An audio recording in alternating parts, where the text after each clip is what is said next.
Hi, my name is Logan Klaus. I'm a producer, singer, and songwriter from the Billboard 500 Club's private mentorship program with Adam McInnis. Thank you so much for tuning into the Music Industry Contact YouTube channel. We do hit song breakdowns, demo critiques, and have a wealth of music industry-related information for you to check out at any time. Today, we're doing SSERAFIM's Fearless. As you know, we can't monetize these videos, so we would love to have you as part of our Patreon Golden Ear community, which gives you exclusive early access content, videos, and polls for selecting our next song breakdowns. If you're already supporting, thank you so much. And if you'd like to join, just click the link in the description. All right, let's get into SSERAFIM's Fearless.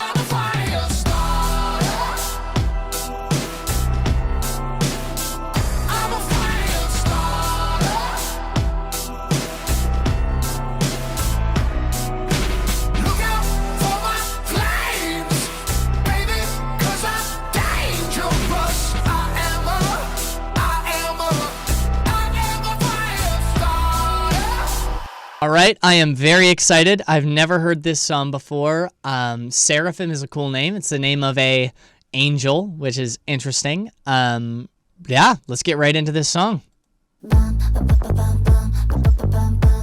I've never heard of this group either. Nice. Love that little delay throw. That bass is thick. Hell yeah.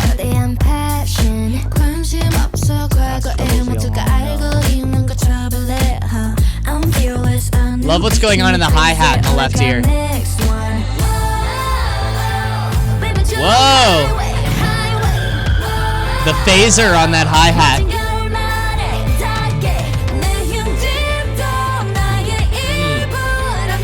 That slide on the bass. Sick.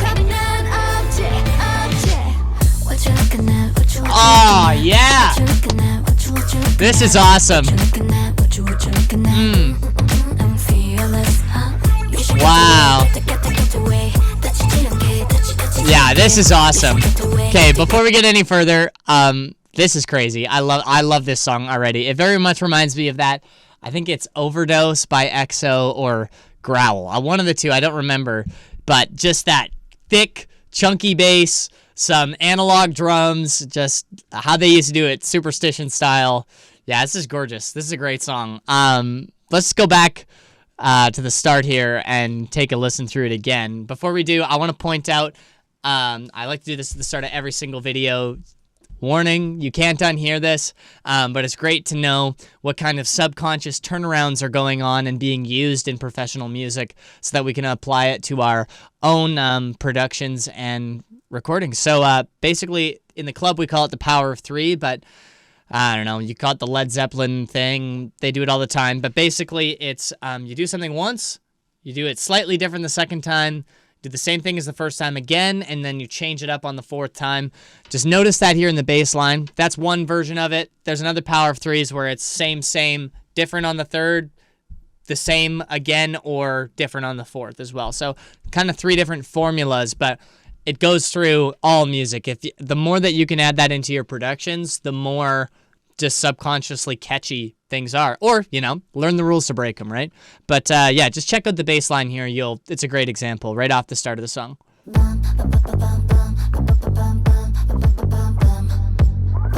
So you hear that? Boom, boom, right on the fourth time. Dum, da, ba dum, dum, da, ba dum, da, ba dum, boom, boom. Perfect. Power threes right there. Let's listen to the vocals here because they're very well produced. Super wide, but you can just hear the stacks on them.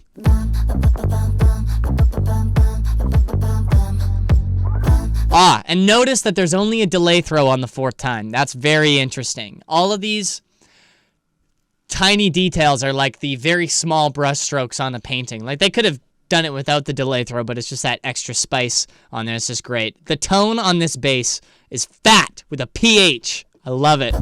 This is great. Notice that little at the very end there. There's so much to do with pauses. You'll hear it again right before going into the pre-chorus. It's right before going into the chorus from the pre-chorus. That's I don't know. We need to coin a term for that. Please put down in the comments what the term for the small pull-out right before another section is. Huh, a pull-out. There you go. Maybe that's it. I don't know. Here we go. Let's hear the vocal melody and all what kind of ear candies are going on here. Since they've established what the groove is going to be, I'm curious how they're going to add variation and keep the the variation on that groove interesting.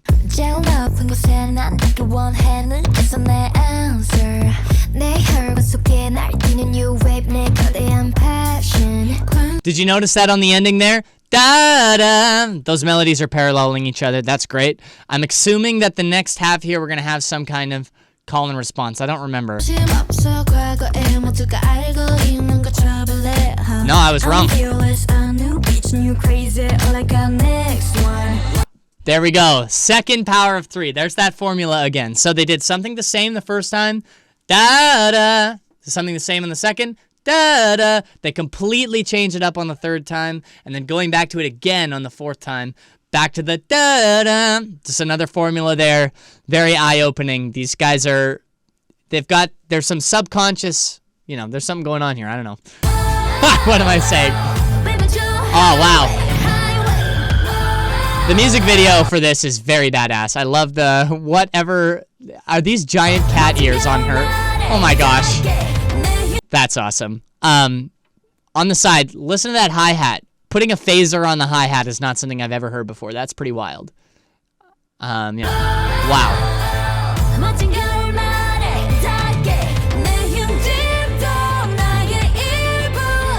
Maybe it's just open too. I can't decide. No, there's definitely some light phasing going on there. So, one of the other things I got to point out here is contrasting sections. This chorus would not hit as hard if it didn't have this pre-chorus sounding so wide. So let's try to think of the ways that each section is contrasting each other to make each section preceding it have more impact. So what's going on in this pre-chorus here?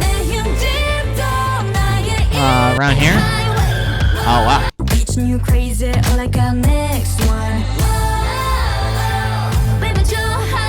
The toms building. The bass patterns opened up to be a lot busier, but it's also more open. Since the chord progressions changed up a little bit, sliding, those massive but you notice they're still pulling out the same rhythmic motifs from earlier in the song. What is that going on in the bass there?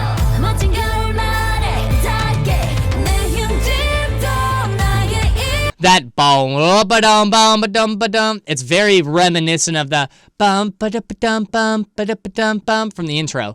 This is crazy.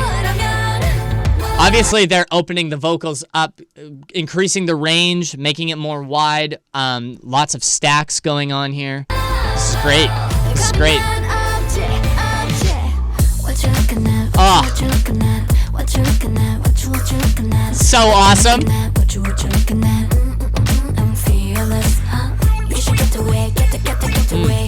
Nice.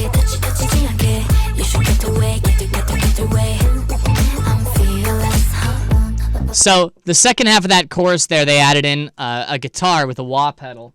If you don't know what that is, it's this. I've got one here. It's basically a filter. Wow, wow, wow, wow. As it opens up and closes on top of this pedal here. Listen to that on the guitar there. It's going on in the left ear, and they also added in, I think it's a triangle, banging in on the right side. How are they elevating each section and making each section just slightly different? It's, it's pretty genius, the ways that they're adding things in, but they're not too much. There's some kind of jangling thing. Nice. Post-chorus, pulling the drums out, right? Very interesting way to make a new section, but reusing the same parts again. Making something feel new just by taking something out. That's the first time we've heard the bass alone and highlighting the da-da-da-da-da-da-da-da-da. By pulling that out and contrasting the second verse here, it's like, you can't make this stuff up. It's just contrast. Just contrast. They're nailing contrast. It's so simple. It's so well picked that all they have to do is take one instrument out and then put it back in again, and it feels like a brand new, like it's a brand new section. So yeah, here, you know.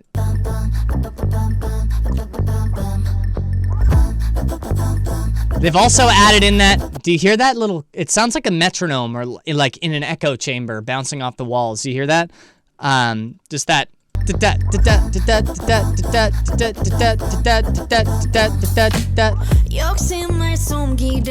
Okay, second verse. Nice. No hi-hat here. Bringing the hi-hat back in the second half. Nice. Nice. So, I love how they featured this girl for, I guess, is it the same girl for the whole second half? I'm not sure. But featuring a singer is something that, I mean, I guess, did they... So,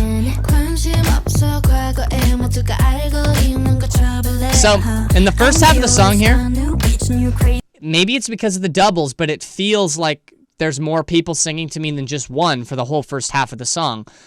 They've pulled out all the instruments and they're building the whole song back up again, which is really cool. Notice that they don't have the same vocal effects on this voice here, coming in the second half.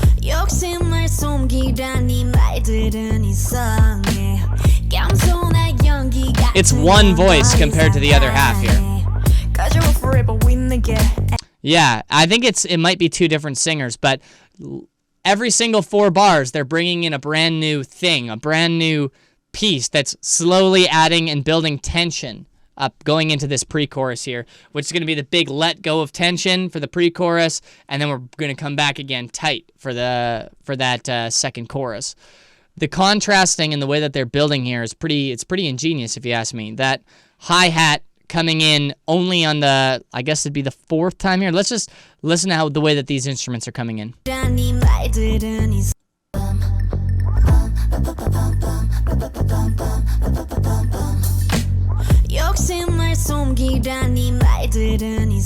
Kicking's just on the beat 1. There's some weird toms going on in here. Here comes the hi-hat again. 3rd time. Vocal melody switches up. Hey. There's another power 3 in the vocal melody. Da-da-da-da-da-da-da-da. Hey. Da-da-da-da-da-da-da-da. Hey. So, one thing I noticed that's been going on a lot in K-pop music is they basically have a verse 1A and 1B. They didn't do it in the first half here, but in this and a lot of the other songs we did for breakdowns, it's taking place in the second verse specifically here. Verse 1 part where there's just one singer, and the second half there's some kind of call and response motif. So da da da da da da da, a da da da da da da, a da da da da da da, a, and it happens a lot in K-pop music where the B section of the verse is the call and response. It's a great way. And you notice again, they change it up on the 4th time, just like the power 3s we were talking about. Let's keep going and see how they differentiate this second pre-chorus from the first one. Break it down, down.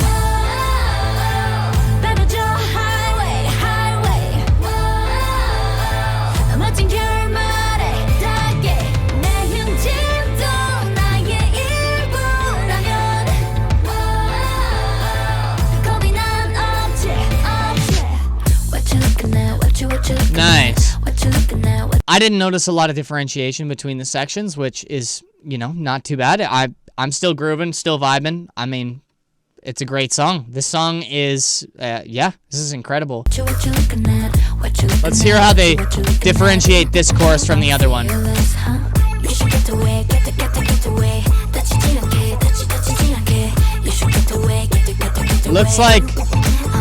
So it looks like the second chorus and the first chorus are copied and pasted, but hey, they rock, so I'm not going to complain. It's great stuff. Let's see what we got after this section here. So the post-chorus, this time it's got a kick.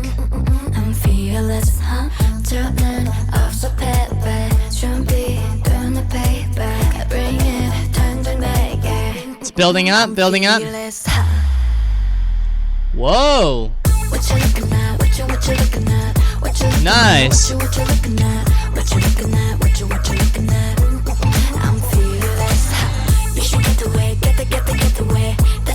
a lot of good stuff going on here.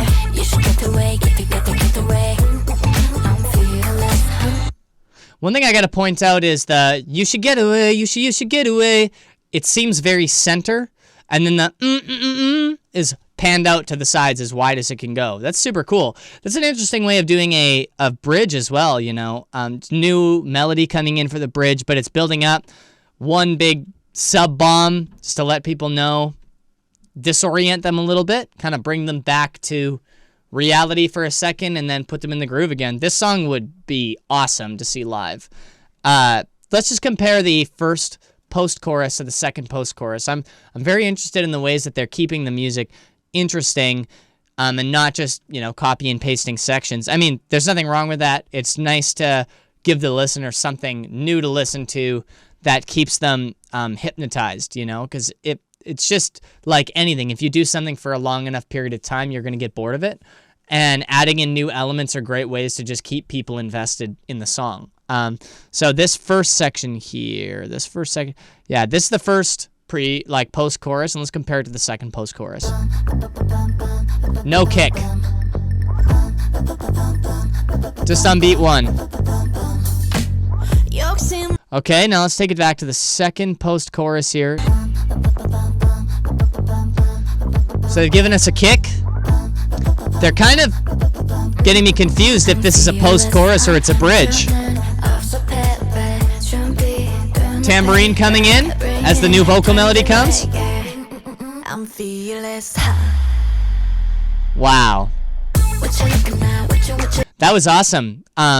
You notice that in K-pop music a lot. To disorient the listener, they just add an extra bar, and it could be a sub-bomb, it could be anything going on, but this pull-out thing right before the chorus is great too, showcasing the very wide doubled vocals. The purpose of this section is to bring us back into another chorus and take the song to 3 minutes. I mean, they could have ended the song here. They could have. They just, you know.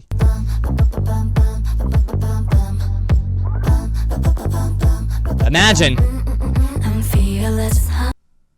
I'm fearless. Done. 2 minutes and 18 seconds. They could have done that, but, you know, the rest of this song is just to keep the groove going for a little bit longer. And, you know, I mean, I don't know if they really needed to add more to the song, but it's great that they did. I'm not unhappy about it. I think this purpose is to bring us back into one more chorus and make the chorus not feel like we've been listening to it for too long. So that sub-bomb there and switching it up, disorienting the listener massively with that, like, oh, what's going on? Is the song over? Is it not?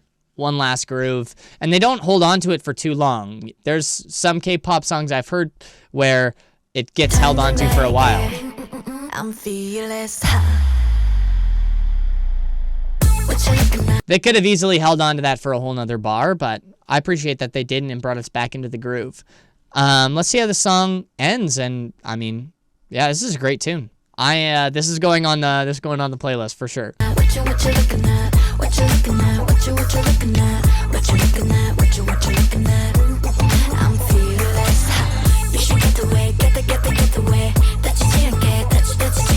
You notice that the guitar and the jangly thing came in right off the start of the chorus as well.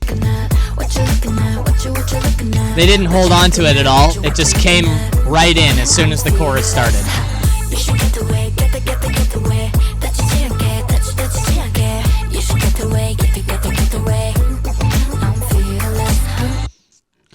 I don't know if this chorus had more doubles compared to the last one. I wouldn't be surprised if they did, just to give it like some kind of subconscious raised feeling compared to the other ones. Yeah. Compared to the other choruses, yeah. Anyway, before I give my final thoughts, I just wanted to say thank you so much again for watching and checking out this breakdown. If you enjoyed, we would really love it if you liked and subscribed, share, hit the bell notification so that you know when these videos are coming out. I really can't recommend enough the producer breakdowns from the Music Industry Contact store. They have Calvin Harris, Phineas, Rick Rubin, Diplo, Pharrell Williams, and it honestly gave me the most breakthroughs that I've had and helped me learn the hit song formula as the tools to keep on your tool belt, right? It's great to study people who what they're doing is working and has been working for, decades, and see what is consistent from one song to the next and what is making those songs stand the test of time as great songs, and all of the ways that they're using their formula and using it as a way for creative limitation.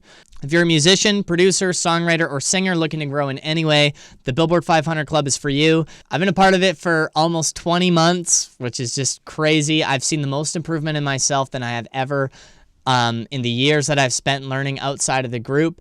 The network is amazing. The opportunities are unlike anything else on the internet, and the information is just beyond anything that you'll get in a college program for the same amount of time, for sure. There's over 70 mentors who are some of the most successful in the industry, teaching up-and-comers like you and me.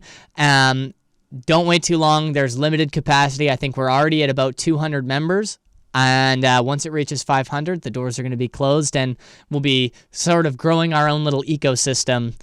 Anyway, this is my kind of music. I love the songs that incorporate more of a vintage sound, but in a modern way. The drum tone is very disco, and the bass tone is very disco. And, as far as everything except for the pre-chorus could have been recreated 30 or 40 years ago.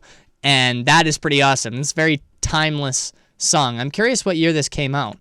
Wow, May 2nd, 2022. It's almost brand new. 109 million views. It's a killer song.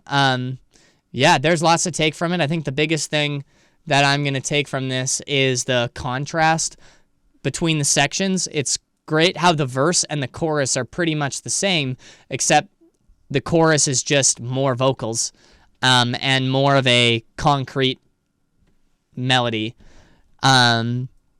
Anyway, thank you again so much for watching. My name is Logan Klaus. My social media is in the description. I'd love to talk to you. Send me some messages. Send me your favorite songs. If you have questions on production, if you're looking to get into the club, just let me know, and I'd love to help you out. Check out thebillboard500.com, Music Industry Contact on Facebook, Instagram, and YouTube. Thank you again for watching. Have a great rest of your day. Bye.